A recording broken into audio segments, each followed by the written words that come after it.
Shalom teman-teman, mari bersama-sama kita memulai ibadah kita pada hari ini. Sebelum memasuki ibadah, teman-teman bisa mempersiapkan hati melalui saat ini. Saat ini persilakan.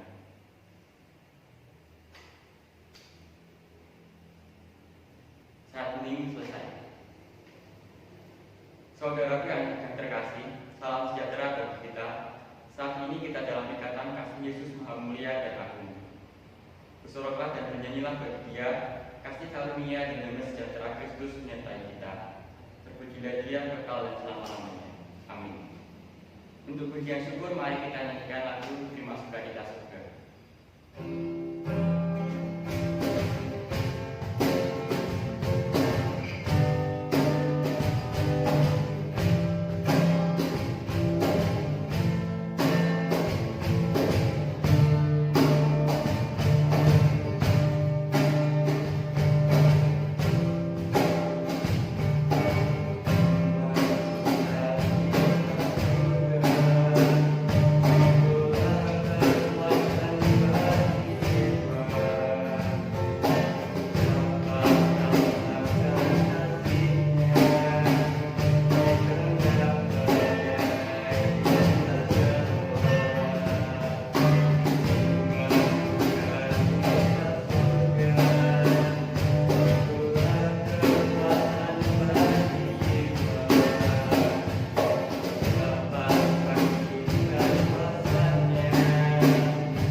Mari teman-teman, sebelum kita melanjutkan ibadah kita bersatu dalam doa.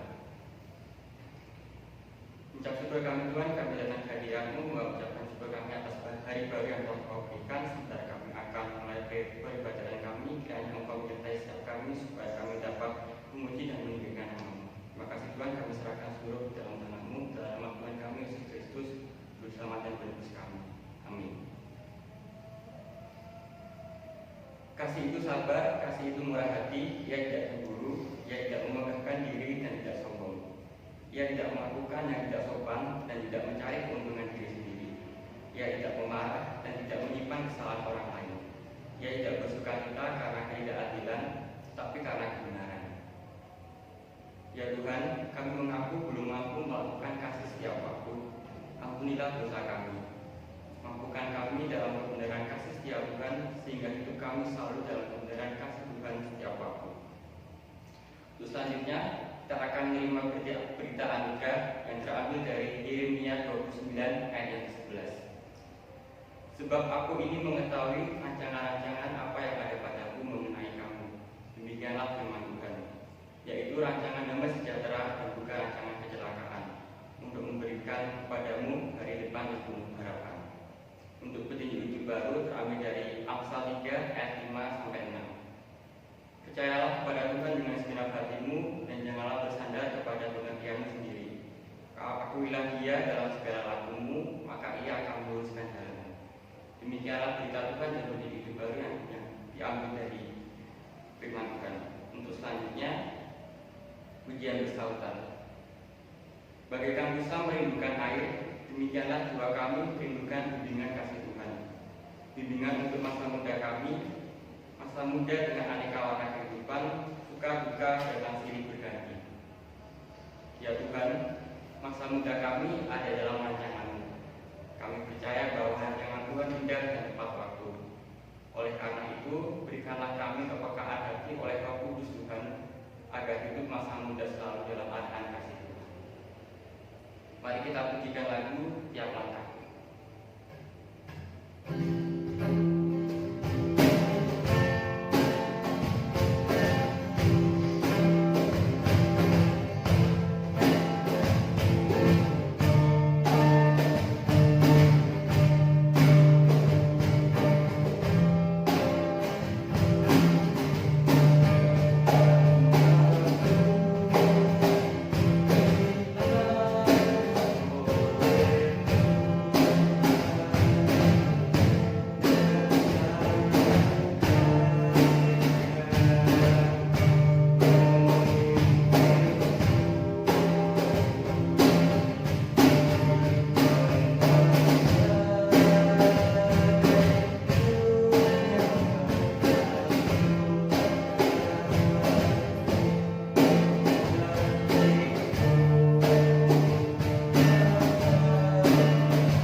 Tuhan Yesus, terima kasih atas berkat yang telah Engkau berikan kepada kami.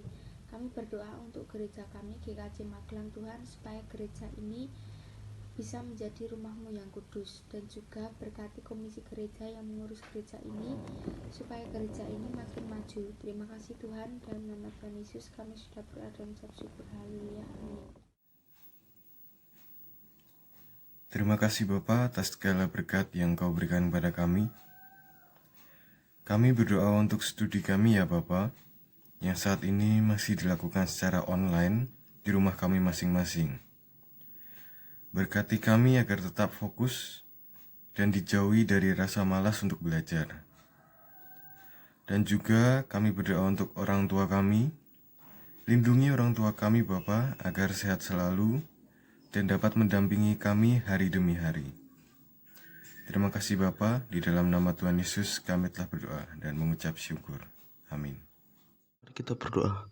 Tuhan, berkatilah bangsa dan negara kami Tuhan, agar di masa yang seperti ini bangsa negara kami perekonomiannya menjadi lebih maju Tuhan. Berkatilah juga Tuhan, agar bangsa dan negara kami kedepannya bisa menjadi lebih baik dan terhindar dari berbagai macam bencana Tuhan. Dalam nama Tuhan Yesus kami berdoa, amin. Kita akan memberikan persembahan kita kepada Tuhan yang dilandasi dari Roma 11 ayat yang 36. Sebab segala sesuatu adalah dari Dia dan oleh Dia dan kepada Dia. Bagi Dialah kemuliaan sampai selama-lamanya. Persembahan akan diiringi dengan lagu Kecaplah dan Lihatlah.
Mari kita bersatu dalam doa untuk menaikkan persembahan syukur kita.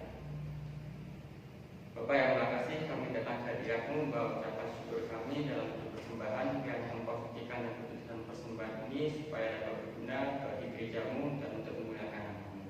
Terima kasih Tuhan, kami serahkan seluruhnya ke dalam tangan kasih-Mu. Amin. Terus selanjutnya kita akan mendengarkan sabda firman Tuhan. Halo, selamat pagi anak-anakku yang dikasihi oleh Tuhan. Apa kabar? Sehat semua kan? Puji Tuhan, pada saat ini kita bisa bertemu kembali dalam ibadah kita.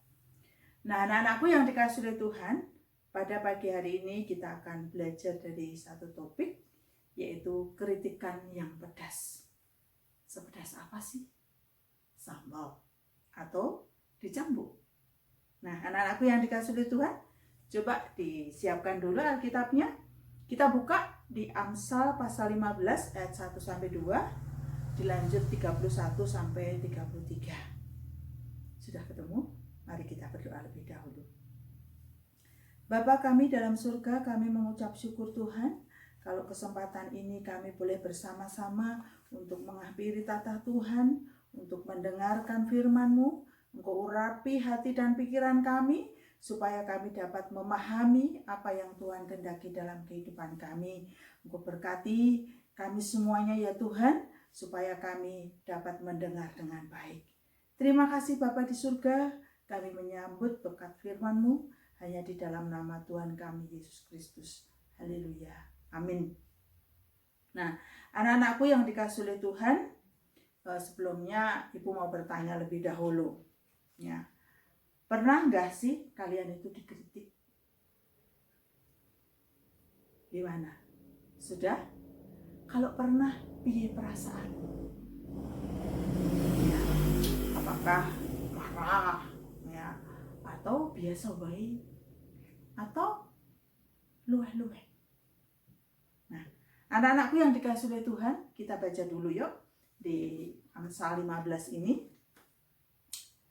Kita baca mulai ayat 1. Jawaban yang lemah lembut meredakan kegeraman, tetapi perkataan yang pedas membangkitkan marah. Lidah orang bijak mengeluarkan pengetahuan, tetapi mulut orang bebal mencurahkan kebodohan. Ayat yang ke-31, orang yang mengarahkan telinga kepada teguran yang membawa kepada kehidupan akan tinggal di tengah-tengah orang bijak. Siapa mengabaikan didikan membuang dirinya sendiri, tetapi siapa mendengarkan teguran memperoleh akal budi. Takut akan Tuhan adalah didikan yang mendatangkan hikmat, dan kerendahan hati mendahului kehormatan. Nah, anak-anakku yang dikasihi oleh Tuhan, kalau kita belajar dari Amsal ini, jelas sekali ya bahwa bagaimana kita menyikapi kritikan dan teguran atau ajaran didikan dari orang lain. Dari ayat 1 tadi sudah dikatakan, yaitu jawaban yang lemah lembut. Ya, jawaban yang lemah lembut, bukan dengan kata-kata yang pedas. Ya, karena kalau kita menjawabnya dengan yang pedas, ya kata-kata pedas, maka di situ akan membangkitkan amarah. Nah, anak-anakku yang dikasihi oleh Tuhan, kita bisa mengambil contoh atau belajar dari MasterChef atau di galeri MasterChef. Anak-anakku tahu ya bagaimana para kontestan mengikuti audisinya itu, ya, mengikuti seleksinya itu, sehingga siapa nanti yang akan menjadi sang juara. Setiap kontestan setiap hari akan terus ditekan, ya, dikritik dengan berbagai kata-kata yang kadang pedas sekali, ya. Bisa dikatakan kampungan lah, deso, masakan opo, dan seterusnya. Para kontestan yang bisa menyikapinya dengan baik, ya mungkin dia lor hati, tapi kemudian dia tahu bahwa apa yang disampaikan para juri itu adalah untuk menjadikan dia lebih baik, maka dia ya menerima aja dan berusaha besok menjadi lebih baik, tidak mengulangi kesalahan lagi. Tapi bagi para kontestan yang merasa bahwa kritikannya itu waduh menyakitkan hati, dan juga aku wis koyo ngene kok iso di kritik, ya, dan kemudian dia malah ketika dikritik yo jawab. Nah, secara attitude itu sudah nggak benar, karena para dewan juri itu tujuannya adalah membangun para kontestan itu semuanya menjadi yang terbaik. Walaupun juaranya hanya satu, tapi semuanya diharapkan menjadi yang terbaik.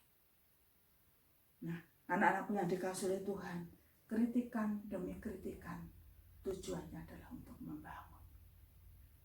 Begitu juga para pelatih. Pelatih apa saja? Misalnya di gereja itu ada pelatih paduan suara, ya, mau lomba, bagaimana galaknya para pelatih itu, suarane bla bla bla bla dan seterusnya, dikritik. Tapi kalau kita itu mutungan, dikritik kita sakit hati, ya kita nggak jadi bisa, ya. Tapi ketika kita dikritik kemudian kita menyadari oh ya salah dan seterusnya, dan kita mau berubah menjadi lebih baik, ya maka kita akan jadi baik. Olahraga juga sama seperti itu, ya. Nah, anak-anakku yang dikasihi oleh Tuhan, karena kritikan itu tujuannya untuk kebaikan. Kemudian ibu dulu juga punya pengalaman itu mendampingi anak yang mau lomba latgab, latihan gabungan PMR. Ya, ibu pendamping gabungan atau pembina gabungan, karena nggak pernah melatih PMR sebenarnya. Cuman karena lomba harus mendampingi, ya persiapan saya dampingi. tak cek sampai di mana persiapannya, apa yang sudah dikerjakan dan seterusnya. Saya kejar, kamu harus seperti ini begitu. Sampai anak-anak itu seperti gilo dengan saya. Tapi terus saya kejar, kamu harus ini, harus itu dan seterusnya. Baru setelah selesai lomba saya kasih tahu, kenapa ibu kemarin seperti itu.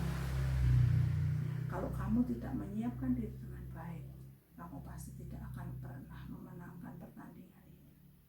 Tapi ketika kamu mau mengubah dan kamu mau patuh, ya, walaupun kamu rotok sakit hati dengan saya, tapi akhirnya kamu bisa menang. Dan ibu juga minta maaf karena sudah membuat kalian seperti ini. Nah, anak-anakku yang dikasihi Tuhan, mereka akhirnya menyadari bahwa kegalaan Bu Yudi itu ternyata untuk kebaikan mereka, karena yang dapat medali mereka, bukan ibu, gitu kan. Nah, anak-anakku yang dikasihi Tuhan, begitu juga dalam kehidupan keseharian kita. Kita sebagai anak-anak remaja, kadang dalam perilaku kita, dalam pekerjaan kita, ya kita dikritik oleh orang-orang yang di sekitar kita. Kadang orang tua kita, kalau kita yang di sekolah ya kadang guru kita. Kalau kalian yang mahasiswa ya mungkin dosenmu, gitu ya. Dikritik, kadang kita sudah melakukan ini, rumongsoni kita itu sudah apik banget, wis bener banget. Tapi ternyata masih salah, dikritik. Ketika kita dikritik itu kemudian kita menyerah dan marah-marah, wis males dan seterusnya, maka kita tidak akan pernah berhasil. Tapi ketika kita dikritik, ditegur, dididik di situ, kemudian kita menyadari akan kesalahan kita, dan itu menjadi motivasi kita menjadi semangat, ya. Seperti ayat dalam firman Tuhan tadi yang kita baca, ya, orang yang mengarahkan telinga kepada teguran, yang membawa kepada kehidupan, akan tinggal di tengah-tengah orang bijak. Itu ya. Siapa yang mengabaikan didikan membuang dirinya sendiri. Tetapi siapa mendengarkan teguran memperoleh akal budi. Jadi, kalau kita itu mengabaikan didikan, merasa sok pinter, merasa sok hebat, dikatakan di sini akan membuang diri sendiri, karena disitulah awal kehancuran kita.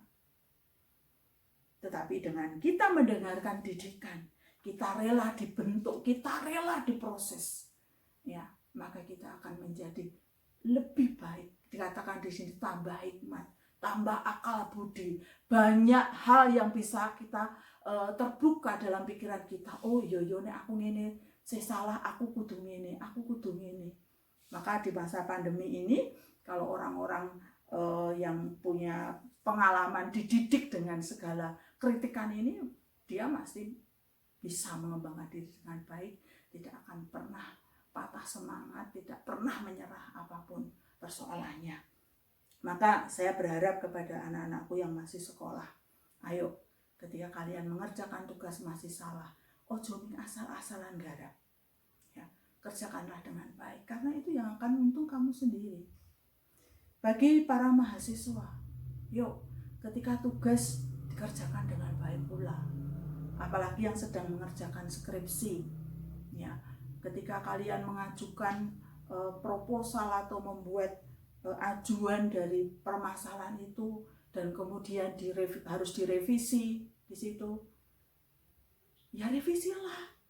Zaman sekarang itu kan gampang toh. Revisi tinggal delete, tinggal ganti. Sumber belajar ya banyak. Kita mudah melalui e-book, melalui internet, kita bisa melalui Mbah Google dan seterusnya. Beda dengan zaman ibu dulu. Zaman ibu dulu kalau kita mau membuat skripsi, mencari referensi, kita harus berburu ke perpustakaan yang lainnya, bawa buku nulis, ya, dan seterusnya. Belum nanti ngeteknya ya cetak cetok, ya. Wis ngono tekan ngisor salah, ora itu ditipek, ya nggak boleh distipu, harus ganti kertas dan seterusnya. Belum lagi nanti kalau mau datang ke rumah dosen, nggak bisa janjian, nggak bisa WA-an, nggak bisa SMS-an atau telepon. Ya kita sowan.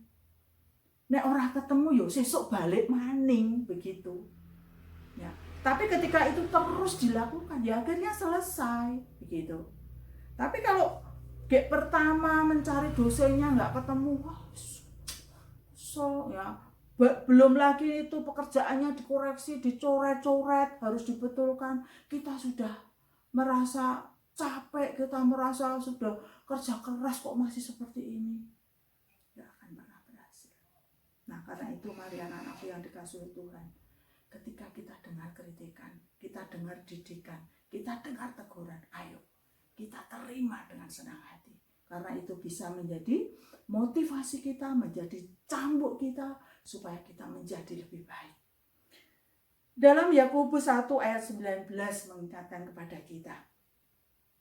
kita tidak boleh cepat berkata-kata, lambat mendengar, tapi cepatlah mendengar dan lambatlah untuk berbicara. Artinya apa? Ketika kita dididik, kita dengarkan.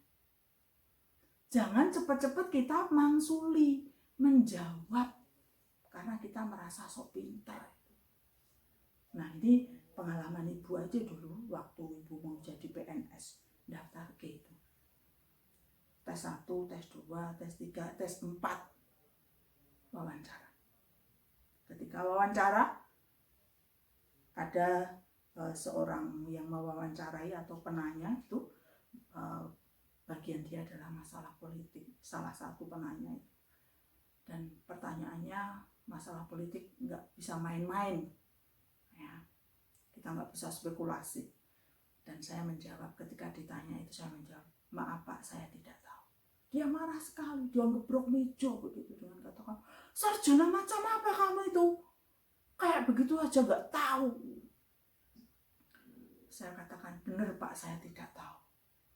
Tapi dalam hati saya nangis sebenarnya. Tapi saya berusaha tegar, supaya bisa berusaha tenang. Walaupun setelah keluar dari gedung saya nangis. Dan kemudian saya datang ke rumah kakak kelas saya, yang sudah lebih dulu diterima. Saya bilang, Mbak Salome Sugiwarsi namanya. Aku kok kemarin tes wawancara kok seperti ini tuh. Saya dikatakan sarjana macam apa. Kayak gitu aja aku gak tahu begitu. Terus dia ngomong sama saya, rapopo Dik, sesuk ketompo. Kok bisa? Lah itu kan tesnya itu tes mental, kejujuran dan karakter. Kalau orang gak ngerti, ngomong gak ngerti, itu kan rendah hati. Daripada orang ngerti ning sok tahu. Kenapa? Karena kalau kita sok tahu, maka berbicara tentang politik waktu itu kita bisa kejeblos-jeblos. Nah, sama seperti ayat yang ke-32 tadi, siapa mengabaikan didikan, membuang dirinya sendiri. Karena apa? Kita merasa sok hebat. Ya, akhirnya kita akan kejeblos sendiri. Nah, anak-anakku yang dikasihi Tuhan, kakak kelas saya bilang, sesuk ditompo Dik. Ya, puji Tuhan, saya diterima. Nah, anak-anakku yang dikasihi Tuhan, ketika kita tahu bahwa ada orang-orang di sekitar kita mengkritik kita, memberikan didikan kepada kita, menegur kita, ayo kita punya pikiran yang positif. Karena apa? Karena mereka mengasihi kita semua. Karena mereka tidak ingin kita itu menjadi anak-anak yang tidak baik. Karena mereka ingin supaya kita itu menjadi orang-orang yang sukses. Bukan hanya sukses duniawi, tapi juga sukses akan kehidupan kita dengan rasa takut akan Tuhan. Oleh sebab itu mari remaja pemuda di GKJ Magelang ini, Ibu percaya bahwa kalian adalah anak-anak yang bisa mendengarkan. Cepat untuk mendengar, tapi lambat untuk bicara. Kalian bukan pemuda-pemuda yang memiliki sumbu pendek, tapi kalian adalah pemuda-pemuda yang suka mendengarkan didikan, suka mendengarkan ajaran, suka mendengarkan kritikan. Karena itu akan membangun hidup kita. Apalagi kritikan teguran itu adalah menyangkut firman Tuhan yang membenarkan atau memberikan petunjuk yang benar tentang kehidupan kita. Ayo kita dengar, kita rubah hidup kita. Karena kalau kita diproses seperti itu, percayalah kalian akan menjadi orang yang sukses di dalam Tuhan. Amin. Tuhan Yesus memberkati. Mari kita berdoa. Bapa kami dalam surga, kami mengucap syukur Tuhan pada kesempatan ini. Engkau sudah memberkati kami melalui firman-Mu. Engkau mengajarkan kami untuk menjadi orang yang suka mendengar. Orang yang suka mendengarkan teguran, didikan, dan pengajaran. Supaya kami menjadi orang yang berhikmat. Supaya kami menjadi orang yang rendah hati. Supaya kami menjadi orang yang takut akan Tuhan. Terima kasih Tuhan, karena dengan cara hidup seperti itulah menunjukkan adanya kesuksesan hidup kami di dalam Tuhan. Terima kasih Tuhan, kami berdoa buat anak-anak-Mu semuanya. Anak-anak kami yang masih sekolah, Tuhan berkati. Yang sudah bekerja, Tuhan berkati pula. Supaya di dalam tugas mereka masing-masing, mereka dapat menjalankannya semuanya dengan baik. Menjadi anak-anak yang lebih baik. Dan menjadi anak-anak yang senantiasa bertumbuh di dalam Tuhan. Terima kasih Tuhan Yesus. Kami menyerahkan hidup dan kehidupan kami hanya di dalam nama Tuhan kami, Yesus Kristus. Haleluya. Amin. Selamat hari Minggu anak-anakku. Tetap jaga kesehatan. Kalau keluar rumah pakai masker. Jangan lupa cuci tangan. Jangan lupa juga istirahatnya yang cukup. Dan kalau kita ada pertemuan-pertemuan, kita harus tetap jaga jarak. Tuhan Yesus memberkati. Dengan firman Tuhan, mari kita masuk ke dalam saat teduh. Firman Tuhan menentukan hati, firman Tuhan memberi kekuatan dalam hati. Kami bersyukur Tuhan, berajarilah kami untuk senantiasa berpegang pada kebenaran firman Tuhan. Amin. Terus selanjutnya kita akan menaikkan doa penutup ibadah. Mari kita bersatu dalam doa.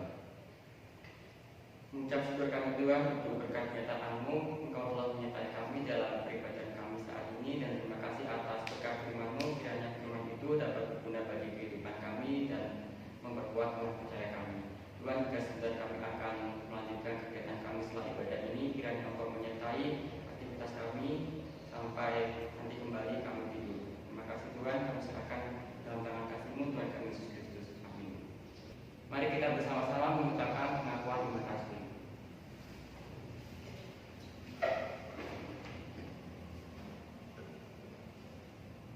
Aku percaya kepada Allah Bapa yang Maha Kuasa, Allah yang langit bumi, dan kepada Yesus Kristus, Anaknya yang tunggal Tuhan kita, yang dikandung daripada Roh Kudus, lahir dari anak darah Maria, yang menderita di bawah pemerintahan Pontius Pilatus, disalibkan, mati dan dikuburkan, turun dalam kerajaan maut.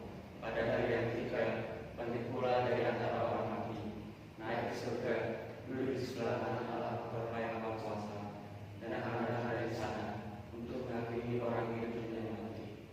Aku percaya kepada Roh Kudus, Gereja yang kudus dan am, persekutuan orang kudus, pengampunan dosa, kebangkitan daging dan hidup yang kekal. Yang menutup, mari kita nyanyikan lagu di bawah Bapak sayangnya.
Saudaraku yang mengasihi Tuhan dan dikasihi Tuhan Yesus Kristus, kita akan kembali dengan tugas dan tanggung jawab kita masing-masing. Percaya dan berharaplah kepada kasih Kristus karena rancangannya adalah indah dan tepat waktu. Masa muda dan masa depan kita di dalam rencana